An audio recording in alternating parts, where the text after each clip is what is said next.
Guys, ang vibrant dito sa Chinatown. Ayan, crunchy daw.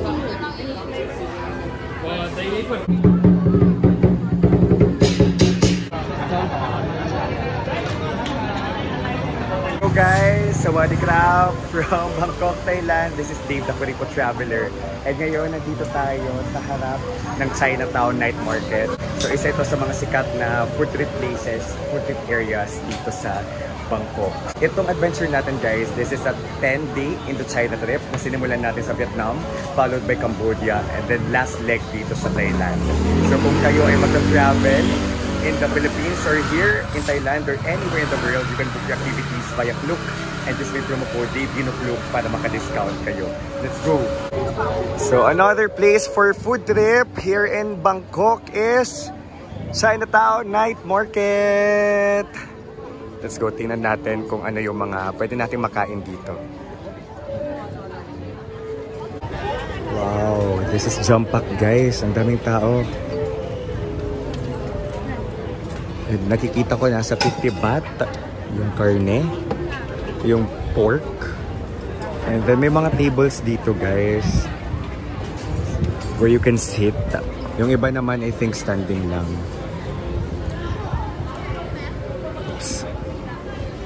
Ito may juice, 50 baht. Ito, 60 baht. Baht.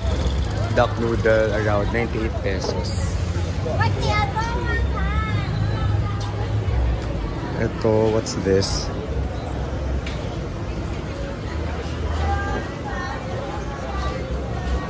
Parang aros kalding itsura. Charing. Kasi ito mga juice, uso yan dito, 50 baht.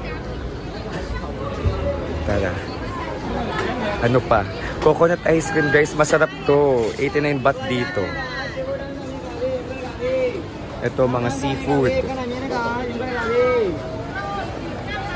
Masarap guys yung coconut ice cream, I swear. Natikman ko yan sa Chatuchak Weekend Market. Ay, ang cute naman ni Kuya. Ay, ito cutie pa. Sharing. Ito pala pinipilahan siya dito.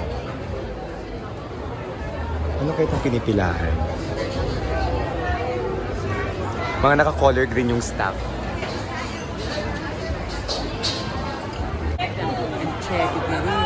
Oh, ito madaming choices.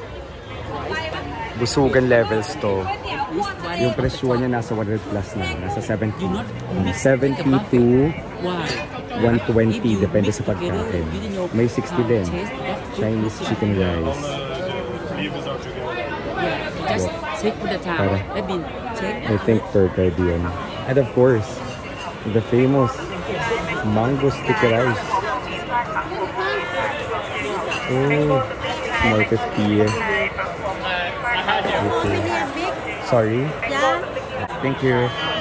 So, kapkun krap. The juice. And then, ito may squid. Ito mga turo-turo. Kikiam. Daming durian here. And ito na guys yung mga scorpion. Yung exotic food. May mga bula-bulate pa doon. Oh my goodness guys. The scorpion, the bulate, the insects, the exotic food. Kaya niyo yan?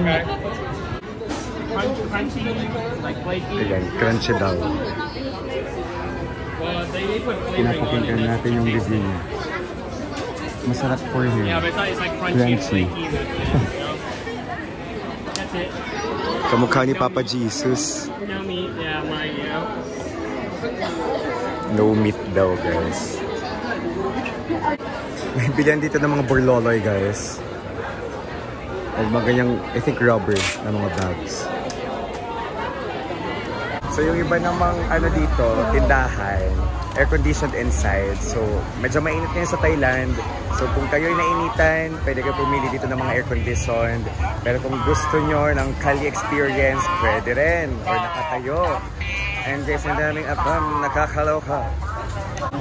Guys, ang vibrant dito sa Chinatown.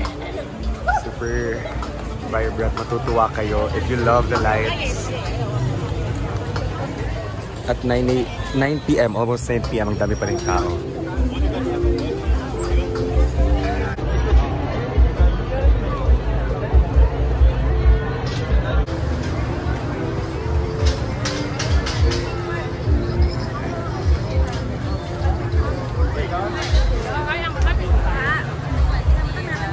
May free taste, guys.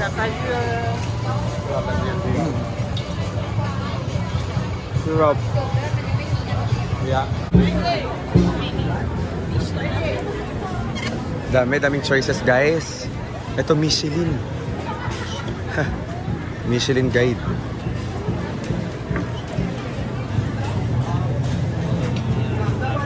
Cool.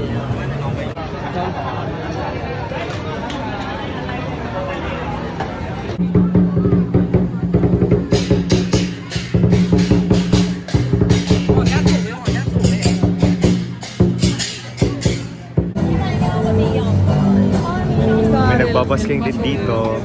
May lolong nagbabasking.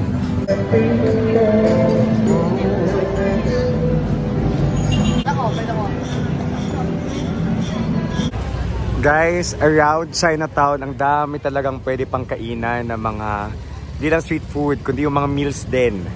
May mga rice, may noodles, at kung ano-ano pa na matatagpuan dito, okay?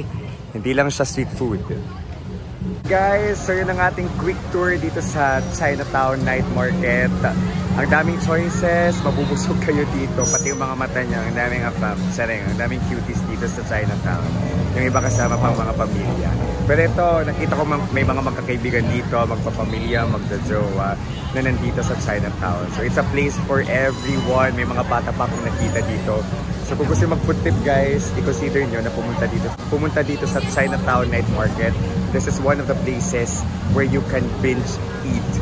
Okay, so guys, this is Dave, the Cripple Traveler, and let's live our best lives. Kap kun krap. Bye-bye.